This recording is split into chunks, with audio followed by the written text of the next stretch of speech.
Welcome back, everyone, to the PXP Let's Talk Success podcast. I'm Dre, joined by my co-host, Paul Plummer. Hey, Dre. How you doing today? Doing great. How's the day been so far? Busy as normal, but that's a really good thing. There's been several people in here today, some many returners and several new individuals learning how to move their body. It's only, it's 1:15. It is, yeah. It's been one of those days where they've been scheduled to come in and so forth, but it's that time of year where people are either looking forward to their goals coming up next year, or they've just come off a season and they're trying to make some improvements or make some adjustments and figure out what went well, what didn't go so well, and we're getting some baseline information to help build into next season. Gotcha. Awesome. Well, it's snowing, so that's second snowfall of the year, so that's fun as always. But how do you feel about snow? It has its place. I like it for a while. That's for sure. It has its place on Christmas Day. That's about it. So I have an interesting question for you, and I don't know if you're going to have an answer, but I got asked this yesterday by the girls at Fisher's Cryotherapy, so I wanted to ask you, just because I thought of it. If you had a DJ name, what would it be? I have no idea. Yeah. You never thought of, like, on your own at home, sitting around, like, mixing tunes in your head, I'd be DJ Pauley D or something. I think after I heard DJ Jazzy Jeff a couple of decades ago, I stopped trying to perfect that. Okay, I don't even know who that is, honestly. So. It's a little before your time. Yeah, but all right. Think Fresh Prince of Bel-Air. That's who I thought. I was like, that's the only one I know is the Fresh Prince of Bel-Air guy. Okay, well, all right, I'll take it. Pauley Fresh.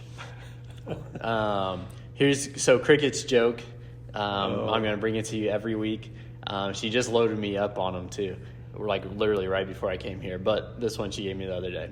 So a lady in labor shouts, "Couldn't, wouldn't, didn't," and the doctor says, "Don't worry, those are just contractions." So, at first it took me a second when I heard it, but I thought it was good. So shout out to Cricket. I hope she hears it. She will sometime. All right, so let's get into it today. So I kind of want to feed off the last couple of podcasts and what we've been doing. Dang it. I'm sorry, Josh. I just said like 4 times. I know, I'm sorry. And again. So discipline is what I want to go over today. We talked about it during running and a little bit with Jay last week. But I know you mentioned it during the You're Running Too Much podcast.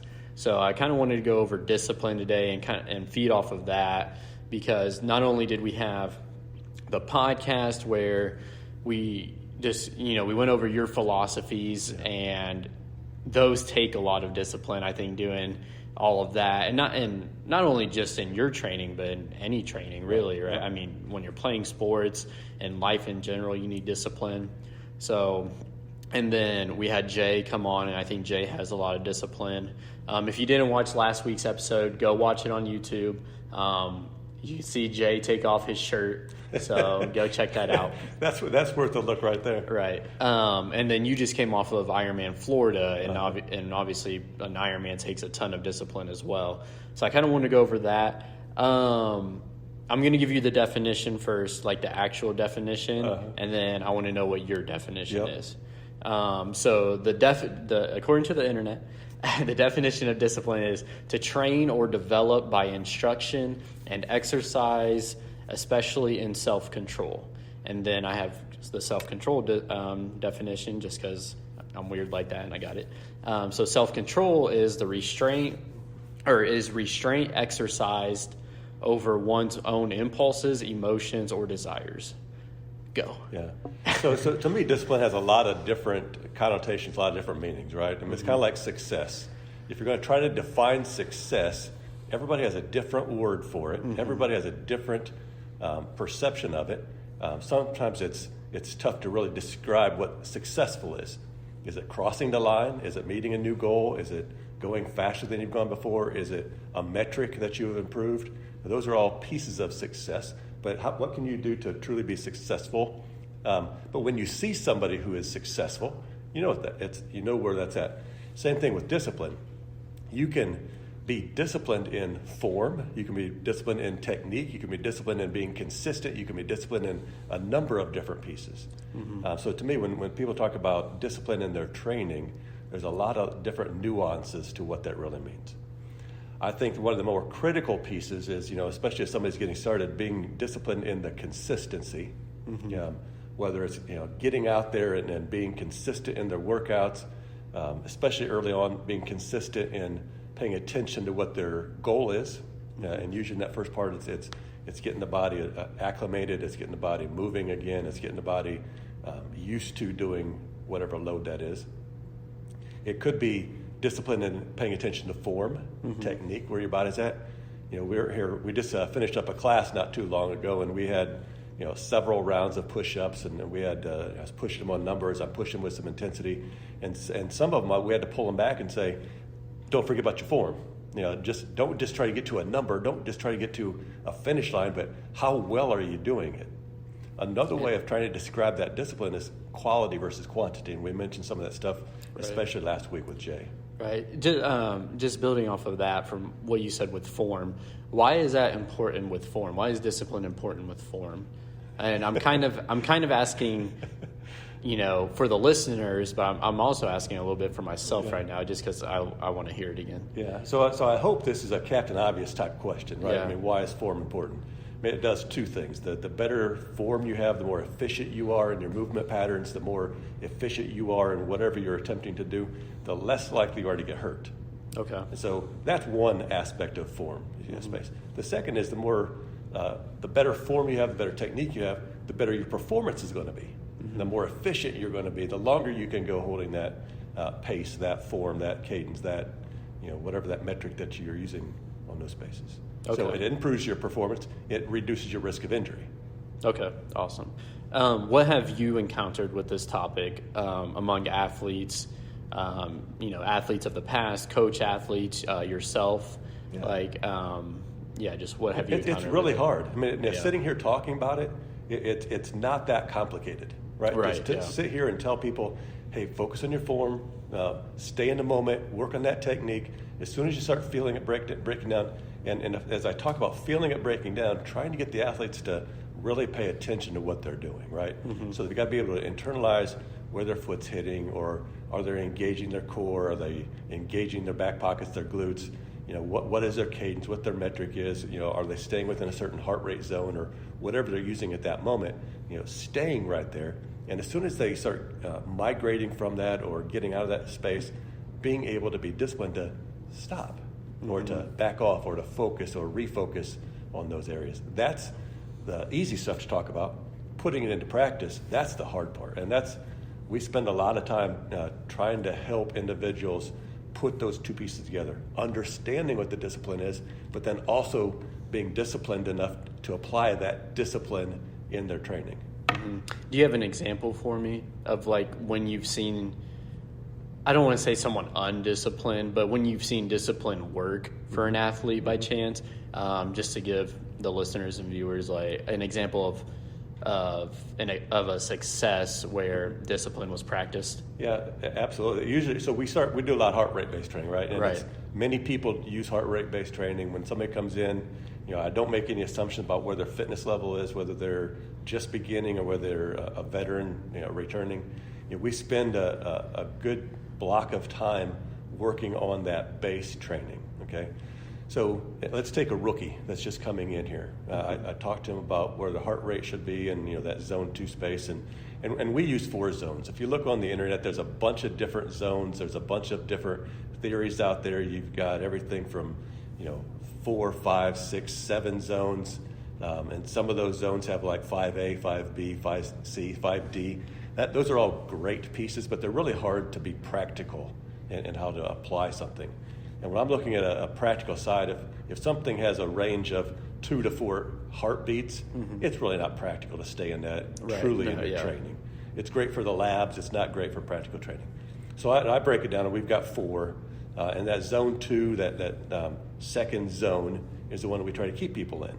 And that's, as a rough estimate, about 70 to 80% of their max heart rate. If we're using resting heart rate, there's a different formulation on that. But getting rookies to keep their heart rate that low when they're doing stuff is really hard. Usually what they start talking about is they get going, they're like, Paul, if I'm going to keep my heart rate in that zone, I have to walk. Okay. Right. Walk. And be disciplined. We're not looking at, I didn't ask you to train at a certain pace. I asked you to train at your heart in a certain effort. And if you can get the heart rate in that specific zone and keep it there and be disciplined, there's some great things that happen.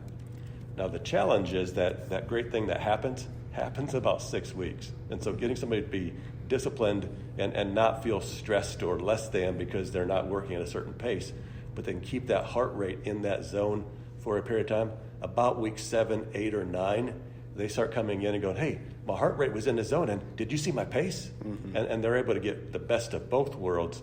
That's where it starts working out. It takes that discipline to keep that heart rate in that zone for a period of time, and it's usually longer than what people want it to be.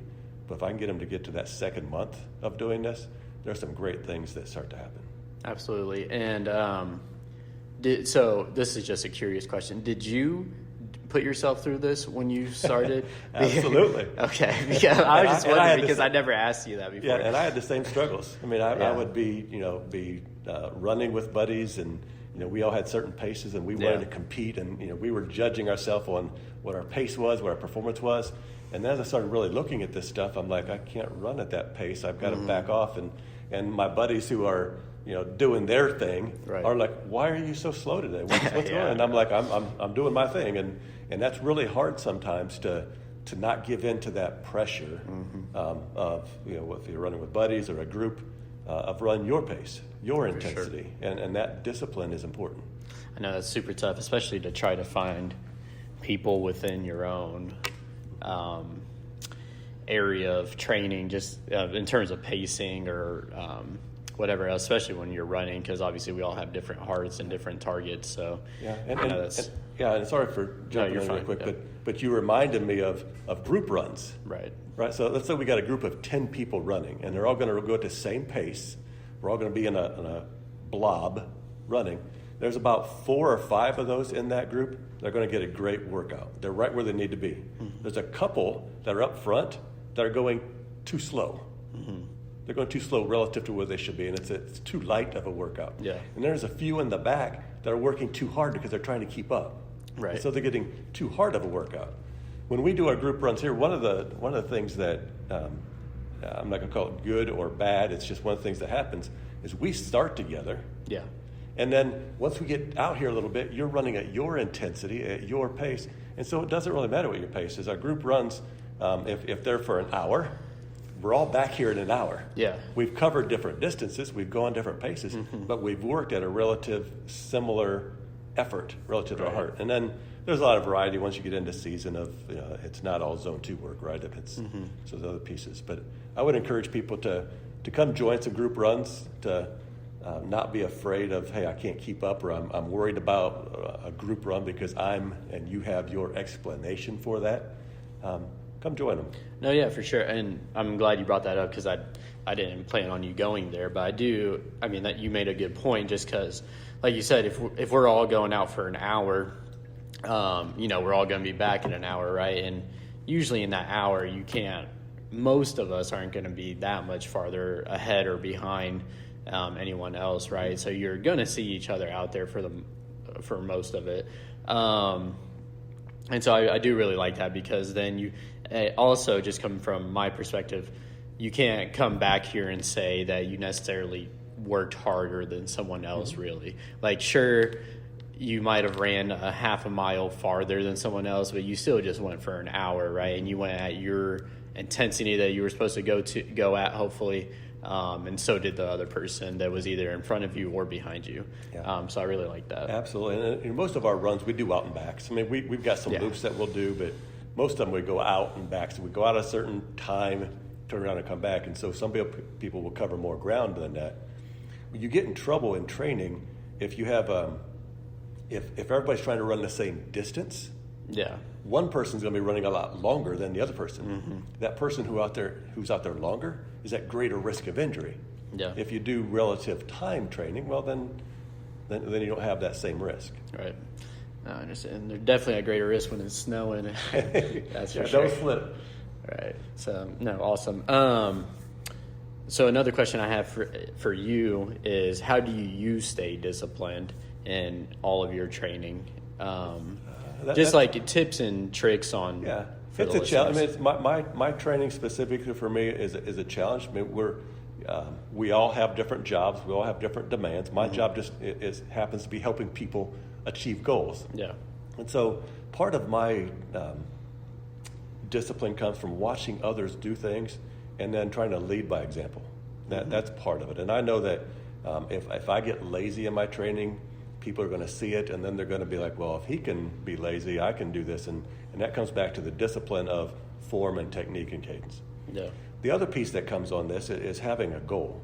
You know, training to train, that's really hard. Just training to, quote, stay in shape or to do something, that's really hard. There really isn't the pull or the motivation to continue. I mean, if I miss today, so what? And so that drive, that discipline isn't as strong for me. If I have a goal of, hey, next month I want to run X distance, or I want to do certain events, or if I want to have something 6 months, 8 months, a year from now I've got a goal to do those things, and it helps create that pull, that drive, that motivation. Mm-hmm. And so going off of that, just because we're about to get into, I mean, it's winter, like we mentioned, snow a couple times. We got another month before winter. We're still in fall. Yeah, technically, I guess. So right now you just got done with your race season. You don't necessarily have, I mean, I know you have goals, but I'm going to ask you, what goals do you have to keep motivated during this winter, to maybe help other people, set goals for themselves if they don't have any going into the winter, right? Because that's a great question, because that's, when you finish your season, I think most people should look back and give themselves some accolades for what went well, and then have a real conversation with yourself or with your coach or with someone else to say, this didn't go as well. How am I going to make that better? Yeah. So those become the goals. And in the off season, you may not have a specific race goal set yet, but you've got some things that, hey, I need to recover. I need to, I feel a little fatigued. I need to work on some strength. I'm not as balanced as I was. And you have a whole laundry list of things. Maybe you want to get faster in your swim or your bike or your run. If you're not a triathlete and you're just a runner, maybe you want to work on cadence. Maybe you want to work on, there's all kinds of things that you can identify. If you look back on what your past season was, what your successes were, what helped you be successful, and then as you look at the things that you wish you'd done better, what are things you can improve to make that better? Use those as your motivation. Okay, awesome. And I know, so for you, you have, like, you'll be racing next year, right? So you have goals to, maybe get faster on the bike for next year, right? Or get better at your swim for next year. For those that, because, you do have a lot of people in here for, I don't want to call it general, but they have general fitness goals. What are some of those goals that people can set for themselves, whether it be, I'll just throw one out there, a lower body fat percentage, to stay motivated this winter? Yeah, so there's a lot of stuff that when you get to January, in the middle of December, everybody starts talking about these transformations and the New Year's resolutions, that kind of stuff. That stuff, I don't mind it because it helps people get motivated. Yeah. But if they keep their focus on those sort of things, it lasts about 2 to 4 weeks, and then it's over. Once you get into February, March, everybody starts talking about it's almost bikini season, and they get some sort of motivation because they're going to take off their sweatshirts and they're going to be nervous about how they look when they get into the beach stuff. Right now is that time where general fitness people, it's either trying to figure out where they want to be. Hey, I want to get stronger. We've got in-body body composition here where you can see exactly what your composition is. Most people look at a number. How much do I weigh? Yeah. That's cool. But within that number, what's your composition? How much fat do you have? How much muscle do you have? And those two numbers are the only two that really matter. If you can reduce the amount of fat you have and increase the amount of muscle you have, the total body weight, you'll care less about because your composition will change. You'll look the way you want to look. And I encourage people just to stop looking at the scale number and look at the proportion or the composition makes up that number. And I think, so I wasn't planning on saying this, but and I wasn't planning on doing this kind of an advertisement, but I really, really, really think everyone should come in here and get on that, because I love that thing. I mean, we have a love/hate relationship, that scale and I, but it just shows you so much progress from the first day you started. Well, probably not the first day you started, because maybe you didn't get on it like as soon as you started. But I know I did within the first week when I started, and I think it's awesome just because, it tells you where your fat is, it tells you where your muscle is, it tells you your water weight, your BMI, all that kind of stuff, which, I mean, I know we don't like BMI.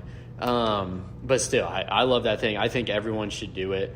So if you haven't done the in-body composition, come in and do it. It's part of the membership, right? Yep. The premium membership or whatever.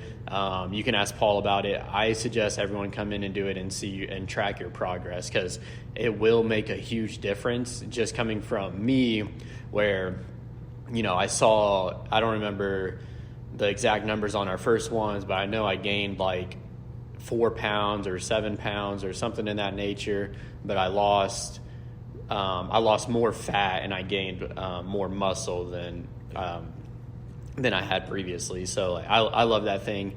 I just wanted to tell everyone, just coming from the athlete, come get your in-body done, get on the scale and see how much progress you're going to make over the next few months. And it'll really help I think it'll really help your mental side as well, because, if you get on the scale in a month and you've been working out and you see you've gained 5 pounds, it's kind of defeating, and you don't know, you're like, oh man, I gained 5 pounds of fat. That's not necessarily the case, right? And you think you've been working out so hard and you think you've gained muscle. You probably have. So this thing tells you exactly that you have gained muscle, or maybe you haven't, but you've lost fat. So I would say everyone come in and get on that. Yeah. Sorry, I didn't mean to. I started using the InBody as part of the membership for that reason. Mm-hmm. I'd start with somebody, they'd have a certain feeling of what their body composition was. They'd have a certain perception of what their weight was, and most of the time when we evaluate ourselves, it's on a negative slant, right? Mm-hmm. So we'd start doing stuff, and then some of the early athletes, a number of years ago, would talk about the first month, second month. Paul, why am I not losing weight? I'm gaining weight. I'm doing this. I'm doing that, and they're feeling negative about it. So we started, trying to document this for them and show them what they're really doing. And most of them do gain weight in those first couple of months, mm-hmm. because they're adding on muscle. Right. They're adding some stuff that they need to be adding, even though they are losing fat. We have a sign next to it that lovingly we call it the scale of lies. Just for we'll give a shout out to Matt Deck real quick about the scale of lies. He created a sign to put on there as his love-hate relationship with the machine. Yeah, no, awesome. Like I said, I love that thing. I think everyone should do it. Get back on course. So outside of training, where else do you think we have to be disciplined in? I don't know where you want to take it, but that's an easy one for me. Yeah. That's almost like a Captain Obvious softball. Right. Your workouts, they're tough enough to be disciplined in, right? The consistency, the form, the technique, all the stuff we talked about. Now we've got to talk about what you put in your body. Mm-hmm. Being disciplined to fuel it well. I see two things happen, two general themes of things that happen on the nutrition side. Some people who are getting started, they start starving their body. They don't think about that they're starving their body. They start restricting calories. Yet they're doing more workouts. They're eating less calories, and you're just not going to go anywhere. And they can't figure out why they don't have the energy. They're feeling extra tired. And so they need to be disciplined in fueling it appropriately. Others might be fueling it appropriately, but they're putting the wrong things in there or the wrong ratios of things in there. Mm-hmm. For example, maybe putting in too many carbs relative to not enough proteins.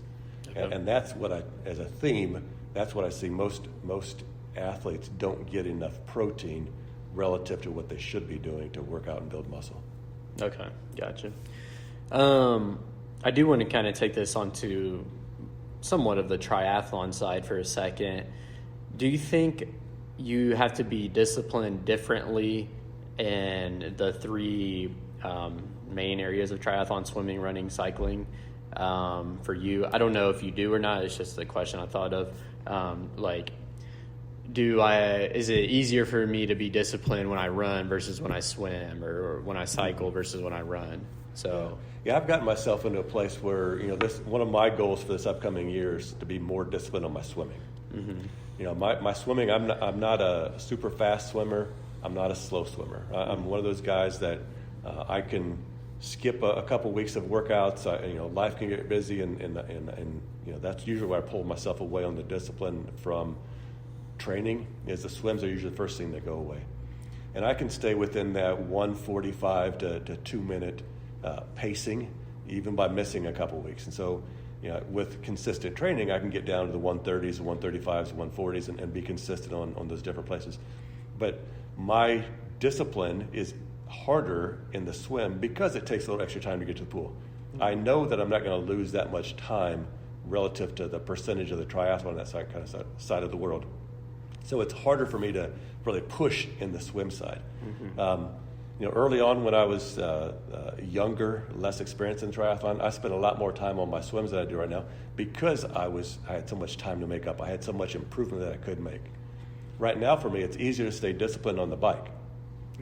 It's not as pounding on my body. I can see some changes happening. I'm building some strength in those places where it's easier to do that because I get more return on that investment of time, if you will. I'm making greater gains there. The runs are the runs for me right now that I want to maintain and maybe make a little improvement, but I really want to be faster on the bike. And so with those different goals, it's you can see that it's really easy to be motivated and disciplined on the bike for me. The bike is, the run is, I can do that. I can be motivated. The swim is where it's really hard, and that's where I need to push myself a little bit more to be disciplined for the swim. Mm-hmm. And how do we overcome that as people? Yeah, I know that might be a tough question or a personal question, but how do you overcome so there's a bunch of different pieces with that, right? So everybody's motivated differently. Right. There are some people who, have a great internal drive. They can just push themselves. They can get there, and once they set a goal, nothing's going to stop them. Mm-hmm. Most of us aren't like that, and so having an accountability partner helps. Finding group workouts, that you can join.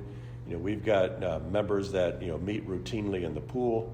We've got individuals who meet routinely throughout the week to ride a bike. Right now, we're doing a lot of indoor training on the bike. Yeah. And then we've got several members that are running at the track or running at different places. We've got our Saturday morning runs. And so there's some opportunities to have that accountability to go join some of those group workouts. Yeah, no, that's huge. And I'm glad you brought that up because I didn't expect that. I didn't expect you to say that again. But I think that's what's really nice about this group is that even because, my swim, right now my swim accountability partner is myself. But outside of that, I do usually swim with a runner actually, so just to let everyone know, it's not always a triathlete that you might be swimming or cycling with, right? Like there's a bunch of people in the group that do a bunch of different other things that will hold you accountable in areas you might not think they're going to hold you accountable in, right? I never thought that I would be swimming with the lady that I swim with because I knew she just ran. Which I don't want to minimize just running by itself. Definitely not. Running's a lie, and she's an awesome runner, and she's super strong as well.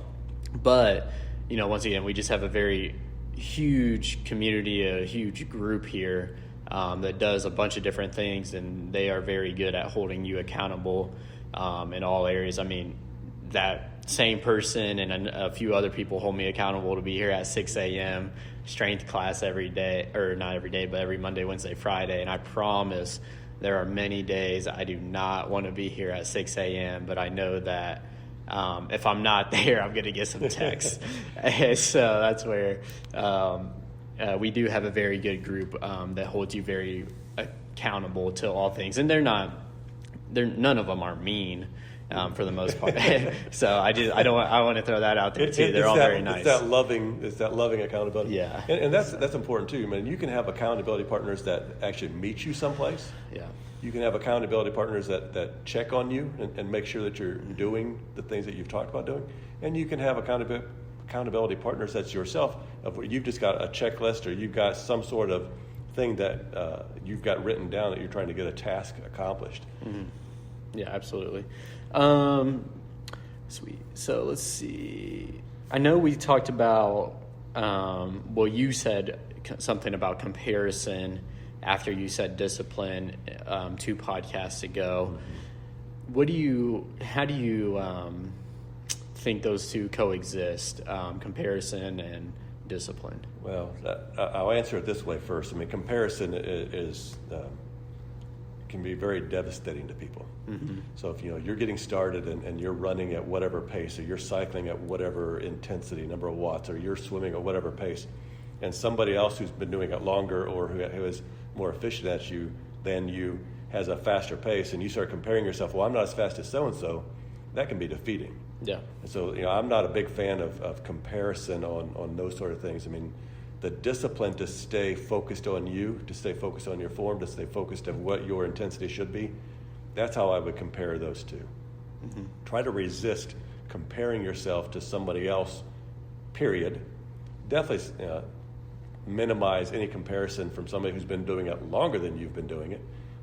You can put an age criteria on there, right? So if you've got somebody that's 20 years younger than you and you're like, oh my gosh, I can't keep up with them anymore, that's, it makes sense as you say it out loud, but how many times do we do that? We don't take those factors into account of these comparisons, and it can be self-defeating. Yeah, and can you give examples on how either you or others has said that works for them, mm-hmm. where they don't, they stay disciplined and they don't compare themselves to others? Because I know, I've just heard it in training out here and whatnot, people saying, I can't keep up with that person, but I'm doing this. Yeah. Just for as I'm talking, I'll talk to people and invite them to the group runs. Let's mm-hmm. talk about that for a second. On the Saturday morning group runs are 8 o'clock. We leave here from the gym. Mm-hmm. We run a certain duration. We run a certain time, and we come back. So I'll invite somebody who's a new runner to that, and they're like, oh, I can't do that. I'm not fast enough. Because there's a perception that everybody else is faster than they are. Mm-hmm. If the individuals that I'm talking to that give me that answer would show up, they're all at the same pace. And so they'd have their own group, their own intensity, that they might be separated by a few yards, but they're going to be running relatively the same. Yeah. And so when you allow yourself not to be pulled in or not to be pulled back because of that perception, you can win. Mm-hmm. You can go do what you want to do with that confidence, and you're going to have all kinds of people to support you. Yeah. When each of those individuals give into it or are use this language, they're not strong enough to show up to risk maybe being behind or being different than somebody or feeling that they're comparing themselves. When each of those individuals don't come in, well, now they're all missing a great opportunity to help with the discipline, with the accountability, with the progression. So that's one of the ways that I've seen it work and not work is, the individuals who are willing to show up, the individuals who are willing to risk, those are the ones that usually are successful. Mm-hmm. No, and I agree totally, because I think, when we get into that comparison thing, we see people for where they are now and not where we started. So I'll just use myself for example. I always try to tell everyone I had to walk too. Mm-hmm. I promise when I first started with you, I had to walk, and it was terrible because, so when I'll tell you the story of my first run when I started with you. I took off at a dead sprint because you were like, I knew my heart rate zone, like where I was supposed to be. And so, I was just so ignorant that I didn't know to build myself up into it. Yeah. So I was like, let's say it was 155. I said, okay, I need to get my heart rate up to 155, and then I need to keep it there within however many beats it was. So I take off, and I was running at Fort Harrison State Park, and it's like this section, there's a woods section that I started in, and you come out of the woods, and you go out into this like park area, and I sprinted through the woods. I was like, I like this. This is, I can do this. I can run fast for a long period of time. And then next thing you know, it was like, boom, heart rate's there. And now I have to figure out how to get it down. And so it was a battle of jogging and then walking and jogging and walking, and it was so hard because I would walk and then like there was these just casual joggers that would end up passing me back as I'm walking, and I'm so frustrated because I'm like, I know I'm faster than you and I know I can go. I was like, but this guy has me, trying to get my heart rate down. He's holding me back. Holding me back. So I know how frustrating that can be. And so that's why I hope everyone understands that when you come, like you said, it's so important to just get started because, a lot of us have been there before. And like you said on the last podcast or the one before that, you usually get with a mentor or a few mentors where we've all been there and we've all done that. And I think like you just said, it's so critical that you get here and you get started. So one, you can get started to accomplish your goals. And I really do think that a lot of the people in the group help you do that with the accountability, with the encouragement. And it's fun with more people. Like if you train on your own, it's not as fun. And I found that out a lot this year because now specifically I'm training pretty much on my own. Like I'm running on my own, but I was just running with my cross country team. And so it was a lot more fun to run with the cross country team than it is on my own now. And so it's kind of like you miss that. So I agree. I think people should get here and get started. Yeah. Well, you've got a late season half Ironman coming up too. So your season's extended more than most, and you get to do a little bit more on your own. Part of the process I want to talk about in there is we have a lot of people that have been through this process as you just described it. And I spent some time with those individuals doing it, and one of the great things, one thing I'm most proud of is those individuals care enough about their training to also help you in your training. And so the stuff we're talking about, I can't do it all by myself. I want people to think that there's some really great things that I can do for them, and there are. But the best part of PXP Endurance is that we've got a group that has learned and is growing and mentoring, and they love to just welcome new people and share their experiences and help them grow themselves. Yeah, absolutely. No, I totally agree with that. And I didn't plan on, I really did not plan on doing so much advertising, like kind of for us, or I guess bragging on us kind of, but like, it just happened. So, but I do. Yeah, and I don't mean that as bragging. That's right. Oh no, I'm not saying you are either. Sure. I'm just saying like I didn't plan on bragging about the group. Oh, I'm proud of them. They do great stuff. So, awesome. Okay, that's pretty much it I have on discipline. I just kind of want to go over that topic again to feed off of the previous two podcasts. I do have a couple questions. Is there anything else you want to go off of? From discipline or any of that? I think just to kind of summarize the discipline piece, I mean, it's critical that in your off season you're taking time to build a strong base. Be disciplined to not rush that process. What do you really need to do? Is it a strength effort? Is it flexibility? Do you need to take time to rest and recover from what you've done? Once you've got into that space, then taking the time to build your aerobic fitness, that big strong foundation, and then get into the cool stuff, the fast, powerful, the stuff that we all like to show off with. And if we can be disciplined in that overview process and in the day-to-day stuff, you're going to be successful. For sure. No, I agree. I like that. It's just because, I was thinking about your house reference that you made on one of the previous podcasts where you said you build the foundation first. Just going off what you said now, you always have to go back and fine tune that kind of stuff too, right? Like you have to replace your furnace at some point, or your water heater at some point, or your what's the thing outside the air conditioner? That thing, like those things are all things that aren't. Those are the not fun stuff, right? But they cost a lot typically, and that's just what I think of when you talk about working on your balance, working on your flexibility and all that, right? Like it's not the 80-inch TV that you can go buy. It's the if we look more structurally with that, you go through a season and let's say you get a hailstorm, you have a race where something didn't go well, you've wrecked, or you pushed too far, or you just had something broke down. Maybe that's a hailstorm. You need to replace the roof. Or, maybe at the end of the season, you're looking back and you were tired, and as you look back, you find that your foundation wasn't as strong as you thought it was. Your aerobic base, perhaps, or the base fitness, the base flexibility, the base mobility wasn't where you needed it to be. That's the time in the off season to go back and shore up those areas before you move forward. Absolutely. No, I totally agree. Awesome. Well, good. I'm good on that. Couple questions from a couple listeners. This is actually from one of my best friends growing up. So shout out to him. He actually coaches basketball up north for Goshen College. They're rebuilding. I will say that. But shout out to them. He said he had the question of what's the best kind of cardio aside from running. And so I know there's not a best, but I'm going to have you go with it.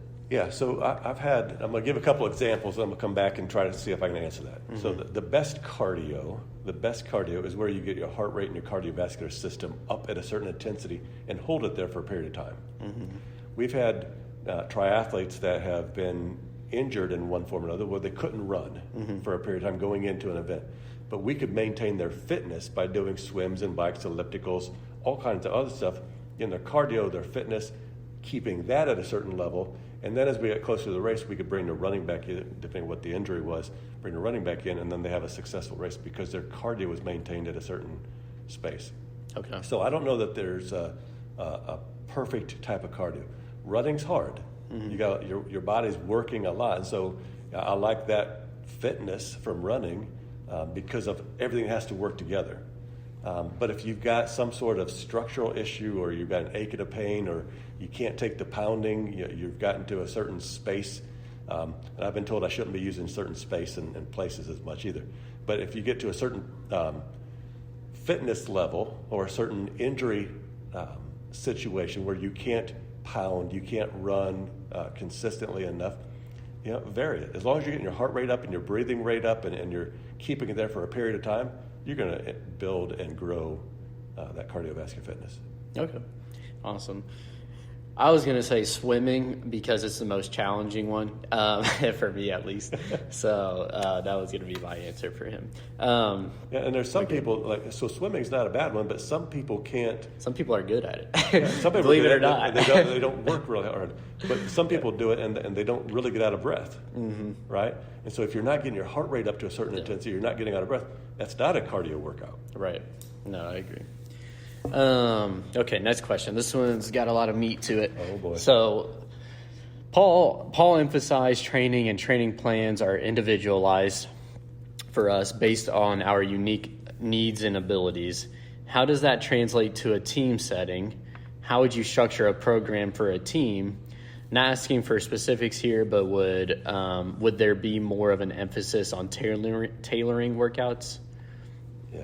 So there's a lot in that. Yeah, I was going to say, if you need me to there's a lot in reread that. it, So let me know. let me give a summary. So if I've got an individual preparing for an event, okay, well, we figure out where their base is, we figure out where their fitness level is, we figure out all these pieces, and we ramp them up into that event. In a team environment, you've got a bunch of people who have different fitness levels to get to the same event. And similar to what we were talking about the group run earlier, if the team is doing the same workout, you can have about the middle third of that group that's getting it perfectly. You're going to have some individuals that are faster or more fit that by doing that same workout, they're not getting the same workout, the same intensity workout. They could do more, and so they're not improving as much. And you can have that bottom half of that group that's overworking or working too much, and that's the group that I think you're going to be at risk for things. Yeah. So if you can take that workout and use the theme, okay, so we got a team workout, and today we're going to run 5 miles, and we're going to be at this intensity level. Well, some of those individuals, that intensity level, they can't survive for 5 miles. And so modify them. Say, hey, you're going to do 4, you're going to do 3. Okay. Some of those individuals for that fitness level or that space might be able to do 6 or 7. And so, you can modify that off of that. Or what you could do is keep the distance the same, assuming they can all do that distance, and then you modify the intensity of that. Okay.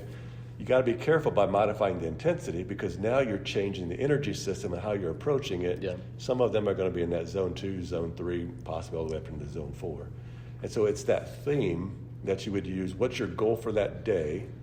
If you're training an individual, use that same theme for the team, and then you've got to help the team understand how to apply that to themselves and their fitness level and where they're at, how they're feeling, how well they sleep, what's their nutrition like, how much energy do they have, and be able to apply that as they move forward. Okay. No, that was a great answer. I like that. Cool. Well, that's it for our questions. We just had 2 today to go over. I didn't know how long they would take, but those were good answers, so I like that. Kind of want to, so we're going to get into our fun segment. Oh boy, here we go. I only have 3 questions for you today, but I like these 3. So we're going to go into our would you rather. Would you rather have a mullet for a year or be completely bald for 6 months? Completely bald for 6 months. Well, my hair's short enough. I'm almost completely bald anyway. Yeah, so you would go with that one. You don't want to have fun? A little mullet for a year? Yeah, there may have been a time, a number of years ago when I had a mullet-ish haircut. Okay. This was more fun. All right, well, I'll take it. I think it'd be funny if you had a mullet. You should try to grow it back out. I may have to go buy one and just put a wig on and bring it to class. Yeah, there you go.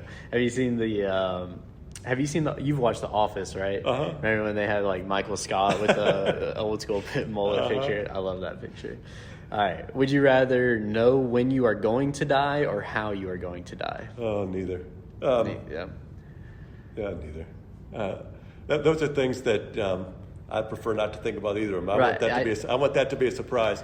But if I was going to figure out if of the 2, so when? I don't know. I don't want to know when. Okay. I don't want to know when. Okay.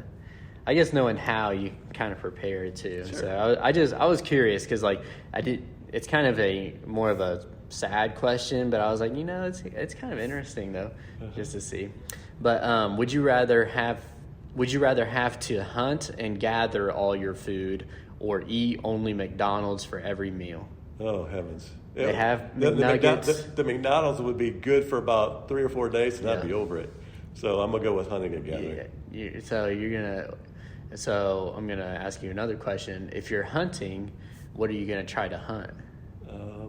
If you're hunting, are you doing like fishing? Or are you gonna go like crossbow or bow and arrow? Well, right now it's deer season. Well, so yeah, I'm gonna go with deer. That's an easy answer. What are you gonna do in the summer? Chase some squirrel. Okay. There you go. All right, there's your cardio for you. See how when you're running you go squirrel. Yeah, for real. Okay, cool. I do want to start a shout out kind of segment. I'm going to shout out my Our Lady of Mount Carmel because this is something we did in our cross country team. So shout out to them for this segment. If there's anyone you want to shout out like recently that you've seen, accomplish something or do something cool. Yeah, I'm really proud of the Gary Catholic girls. Okay. With their cross country team. They were in here last spring and over the summer doing some strength stuff. I mean, and I don't mean this to sound like I'm patting myself on the back, but they worked really hard. And in the spring, I told them they were going to make it to state. The intensity they were working at, the effort they were putting stuff into it, the efforts they were just focusing on their training. It was clear that something great was going to happen. Yeah. They made it to the state championship, finished 11th. Right. That's a great accomplishment for them. And that team is so young. Yeah. I can't wait to see what they do as they continue to grow and mature. Yeah, absolutely. No, shout out to them because they're up and coming. And then it's sad to see the ones leave though, because obviously there's those ones too. But okay, cool. Anybody else? I'm sure you don't have there to, is. Right now, we have more podcasts. That comes to mind right now in terms of things. Right now, that's the major one that comes to mind this time of season. Okay, awesome. Well, good. Well, I do want to start putting that into there. So that's going to be it for everything for today. I say that, and I still have a lot left on here, though. So we have a lot for this conclusion. So I just wanted to say thank you to everyone who has left a review this far. You guys are awesome. I can't see Spotify ones, and I don't know why. So if you've left a review on Spotify, thank you. I'm sorry I haven't seen it. I don't know if they show it or you have to get so many so you show it. But I know on Apple there's been 4 or 5-star reviews. I'm working with Apple to see those reviews because I know people can see them. it's just not showing that to me either. I can just see the number and the stars. So thank you for everyone that's left a review so far. I do want to recognize you once I get that information. So thank you. For everyone else, please leave a review. That's how the ratings go up. That's how we get put up there more so people can see us other than just searching for us. But thank you to the ones that have already. A little housekeeping here. Thanksgiving 5K on Thanksgiving Day. Are you running? Absolutely. So next Thursday morning, 8 o'clock from here, it's I'm going to call it a fundraiser for Our Lady of Mount Carmel, their food bank. Mm-hmm. Bring a canned good. Come join us. We've got medals. We've got warmth. We're going to have some hot chocolate and some cider and that sort of thing. Maybe a donut or two for you as well. Yeah. It's just a fun way, free, just to bring a canned good, support someone else, and when you're done, go get you a big meal. For sure. And yeah, bring your friends, bring your family, right? I don't know if who you have here, but bring them all. I like getting a run in before Thanksgiving because it means I get to eat more personally. So I feel like it justifies how much I'm about to eat. Yeah. So, and there are a lot of different options in the area. There's several races that you can register for. And they support some great causes. This is just another opportunity for us to give back as well. Yeah, no, absolutely love it. I don't think I've asked you this, but when you were gone, I was asking, we went through all the classes, and I asked everyone, what's your favorite Thanksgiving dish? Well, turkey, obviously. Okay. And then I love some really good oyster dressing. Oyster dressing, okay. That's the first time I've heard that one. Yeah, that's a really good one. Is sweet potato pie healthy or no? I don't know. It's okay. I'm going to side on healthy. That's what I was asking all of the classes. It's got sweet potatoes in it. Mm-hmm. And this is the last podcast before Thanksgiving, so happy Thanksgiving, everyone. Happy Thanksgiving, everybody. We'll see you at our 5K. So we also have the Success Store is having a sale. The PXP Success Store. So everyone come in. You get 35% off T-shirts, pullovers, and sweatshirts. 15% off triathlon and cycling clothing. You see how good he looks in that right now? If you're a listener, you better go view. You could get that at a discounted rate, which that is one of my favorite shirts that we have here. Actually, it's comfortable. It's warm. It fits well. You're going to love it. Yeah, I love that shirt, and I think that's probably our most popular shirt. Mm-hmm. So good job wearing that today, because I did not tell him to do that. Today's been a surprise. It's been good. It has been a surprise. So come get your gear, your PXP gear. If you know anyone that wants PXP gear, tell them to come in and get their discount, because I told Paul one time I get asked at the pool, where can I get those shorts? And I wear my triathlon shorts there. And I was like, well, the only place is here. Right. So if you want this kind of color and whatnot, so feel free to buy an early Christmas present for a friend or a family member. Come in and get your gear while it's on sale. Next, sponsorships. So if anyone wants to sponsor the podcast, we're more than happy to do that. Sponsorship can include an advertisement into the podcast, whatever you want to partner with Paul on getting your products in here, or if you want to advertise on the podcast, or for a shout out on the podcast, let us know. We could use more gear for the podcast and whatnot. We're going to work on what gear we need, but we're working on that. So if anyone wants a sponsorship, let us know. We'll be happy to do that. And so that's pretty much it. So like, share, subscribe, everyone. Share it with a friend. If you're not subscribed and you're listening, please subscribe, because that also helps boost numbers. Always find the podcast on Apple Podcasts, Spotify. Go to the PXP Endurance YouTube channel. For those listening and that share it with a friend, I'll add in the notes. If you get on Apple Podcasts or Spotify Podcast, I've not been on the Samsung podcast or Google podcast, but I'm sure it works similarly. If you type in PXP Endurance, it'll pop up. If you type in PXP Let's Talk Success, it'll pop up.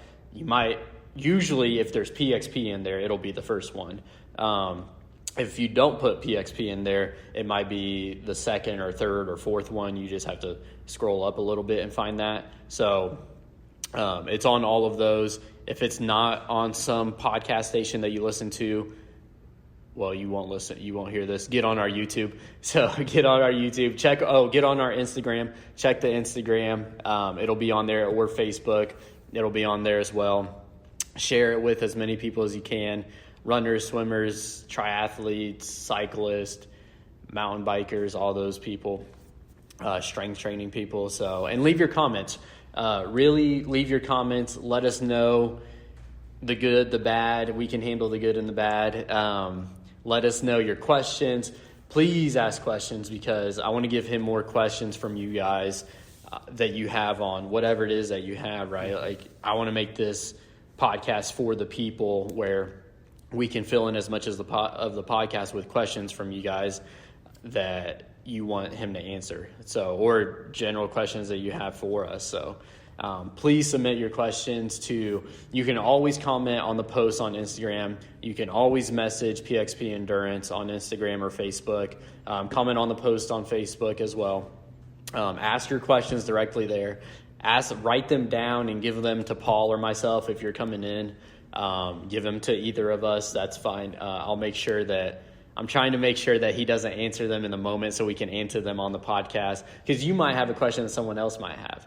So write those down, get them to us. Email PXP Endurance. You can send your question there at gmail.com, pxpendurancemedia@gmail.com. So let us know. We want your questions to make this for you guys. But other than that, that's all I have. We're going to be on to Thanksgiving before the next one. Absolutely. So. Hey, thank you all for listening. Happy Thanksgiving, and stop by. You might see a mullet. You might get a mullet. Might get a mullet 5K. There we go. All right. Thank you, everyone. Thanks for listening. Thanks for watching. Until next week.